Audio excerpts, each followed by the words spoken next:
Pemirsa, pemerintah Provinsi Sulawesi Utara bersama Komite Nasional Pemuda Indonesia menggelar Sarasehan Innovation and Entrepreneurship Ecosystem berbasis Innovation Driven Vocational School.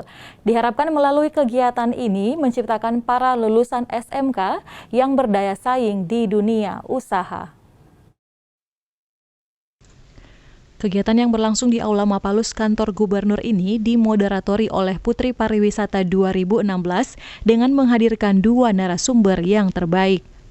Narasumber pertama adalah Toronata Tambun, putra sulung kelahiran Minahasa Selatan yang ahli teknik nuklir, lulusan Universitas UGM, serta lulusan Harvard, Inggris.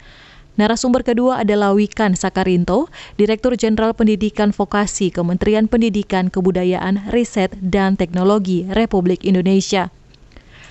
Kegiatan yang dihadiri oleh seluruh guru SMK se-Sulawesi Utara ini dibuka oleh Sekda Prof Sulawesi Utara Asiano Gemi Kawatu.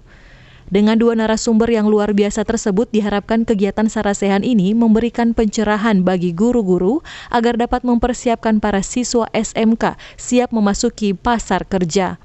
Dorang jadi narasumber yang luar biasa, yang hebat, yang mudah-mudahan akan mempercerah keberadaan orang di sini, khususnya pendidikan vokasi di dalamnya dalam kaitan dengan menyiapkan anak-anak kita siap memasuki pasar kerja. Tadi ada pembicaraan kalau boleh dengan tambahan fast track itu maksudnya ada percepatan untuk dapatkan D2 dan lebih daripada itu mudah-mudahan ada sertifikasi yang dikeluarkan sehingga bukan cuma di sini, kalau masuk di pasar kerja dimanapun, bahkan di dunia internasional mudah-mudahan bisa diterima. Orang memfasilitasi ini kegiatan yang luar biasa. Kegiatan Sarasehan kerjasama Komite Nasional Pemuda Indonesia pun ini ditutup dengan penampilan paduan suara oleh para pelajar. Paul Bawole melaporkan untuk Kawanua TV.